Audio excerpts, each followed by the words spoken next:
And now joining me here in a Missouri Valley Conference chat, Matt Lottich, the head coach of Valparaiso. And Matt, right before we started our conversation, you guys get word that your series against Southern Illinois has been postponed. So when this happens, and it has happened to the majority of teams at some point in the season, there's been a pause or they've been affected by some other team. How do you handle that?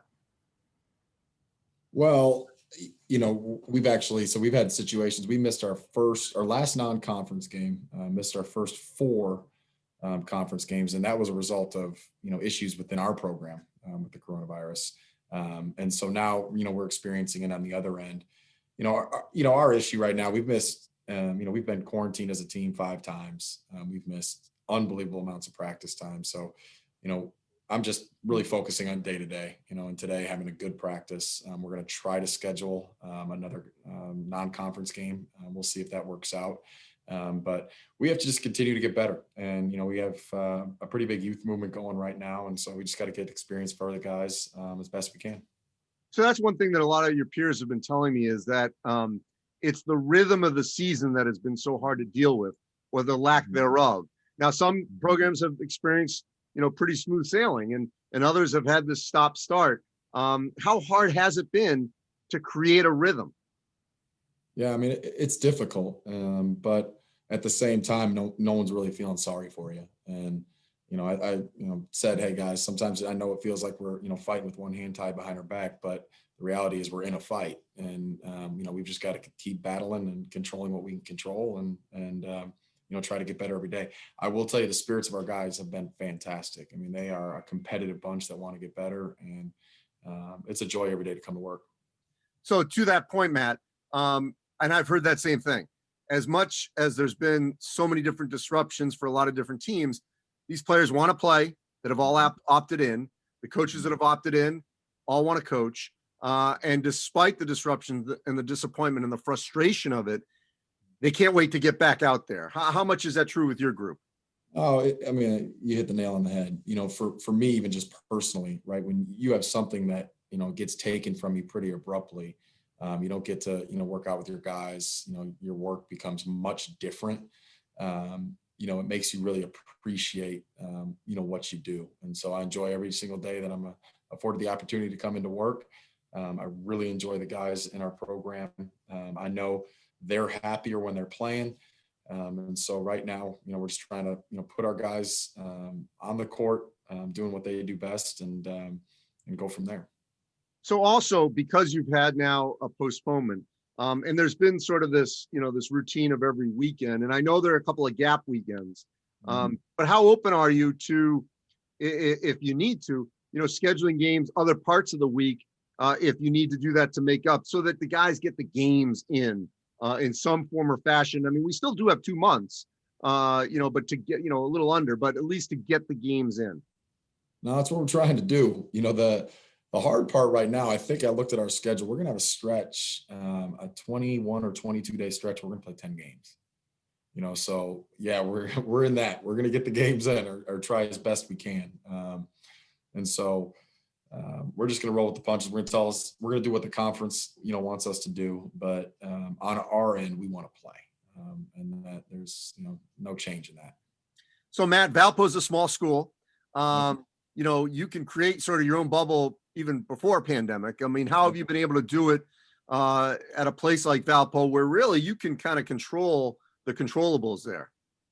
Yeah, you can, right? But, we're not with our guys 24/7 either. And so, our guys are a responsible bunch, trying to think there's a lot of, hey, you got the virus. Well, how do you get it? And it's a virus. I don't think anyone can really, fully know where they got it. And so, we've had issues in our program, but our guys have been responsible. We wear masks, we try to distance.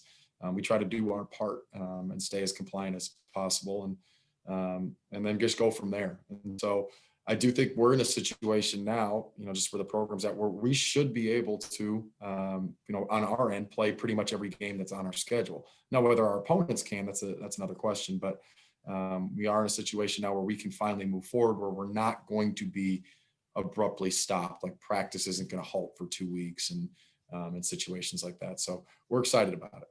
Now I know you have only a small sample size, but the back-to-backs, it's not the norm, at least outside of the Ivy. And I've had a lot of coaches also tell me that that second day it's all about rest because it's usually a quick turnaround, you're really going to have to make sure you get them off their legs. I know you have, like I said, very small Right. to look at, but what have you found so far as to how to manage the back-to-back? Well, so when we started our first conference games with back-to-backs was our first experience. We had, 7 scholarship guys. We had an 8th that was, coming back off an injury. So I had 8 guys to play. We did throw a walk-in in there as well. So we ended up playing 9. But it was funny. The second day, we're making a little bit of run. Missouri State's awfully good. I think we'd cut it to 6, maybe 7 minutes to go or something. I have a freshman out there that looks at me and said, "Coach, I need a break." I said, "Hey man, I got no one else to put in. You got to stay out there." And so he continued to battle and fight. But yeah, I mean, it's guys need rest. They need some recovery time. But the best part about it is they're young, and I do think that they can find a way with just will and determination to compete 2 days in a row. All right. So just before I let you go here on the court, all things being equal, when you get to those 10 games in 21 days, who and how, basically who do you hope is, obviously producing at a high level, and what will that look like with hopefully a full Valpo at that point in the season? Well, right now, 2 of our most productive players have been Donovan Clay and Ben Cricky. They're both, sophomores. They're averaging, over 12 points a game.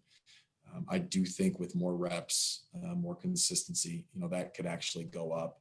And then, we are surrounding them. We've had, some talented young guys and mixing in some vets. So I think, end of a game, trying to, win a ball game, putting the ball either of those sophomores' hands, I think something good's going to happen. Well, Matt, I hope you can get all these games in. I'm glad, hopefully you guys are on the other side of this. Stay safe and, enjoying and getting the most out of the final 7 weeks or so. Appreciate it. Appreciate you. Thank you.